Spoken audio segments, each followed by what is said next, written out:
Friends, ఇంకా ఎవరైనా ఈ వీడియోని లైక్ చేయకపోతే లైక్ చేయండి, షేర్ చేయండి, సబ్స్క్రైబ్ చేసుకొని పక్కనున్న బెల్ ఐకాన్ని యాక్టివ్లో పెట్టుకోండి. ఇంటర్వ్యూ తీసుకునే వాళ్ళకి ఆల్రెడీ తెలుసు మీరు ఫ్రెషర్స్ అని అండ్ ఎలాగో మిమ్మల్ని మళ్ళీ ట్రైనింగ్ ఇవ్వాలని. ఏ క్రైటీరియా మీద సెలెక్ట్ చేస్తారు? It can be communication skills, leadership qualities, team building abilities. నేర్చుకోవడానికి ఓపెన్గా ఉంటారా? స్ట్రెస్ని హ్యాండిల్ చేయగలుగుతారా? ఇలా they will become with certain criteria అనమాట.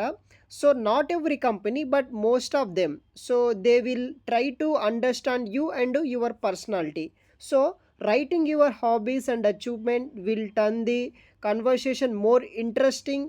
చాలా ఇంటర్వ్యూస్కి ఎంత టైం మ్యాక్స్ అని ఒక టైం లిమిట్ అయితే ఉంటుందన్నమాట.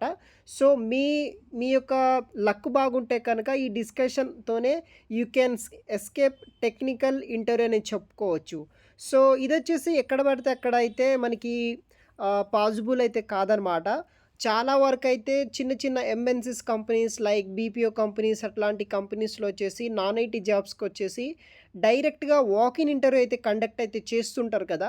అటువంటి వాకిన్ ఇంటర్వ్యూస్కి వచ్చేసి direct face to face interviews ఉంటాయి కాబట్టి అక్కడ ఆ టైంలో మీ యొక్క communication skills, leadership qualities, team building abilities అయితే వాళ్ళు చెక్ చేస్తారు కాబట్టి ఈ ప్లాన్ అయితే అక్కడ మీకు చాలా అయితే వర్కౌట్ అయితేనైతే చెప్పుకోవచ్చు. ఇలాంటి లేటెస్ట్ అప్డేట్ కోసం మన ఛానల్ని సబ్స్క్రైబ్ చేసుకోండి గైస్.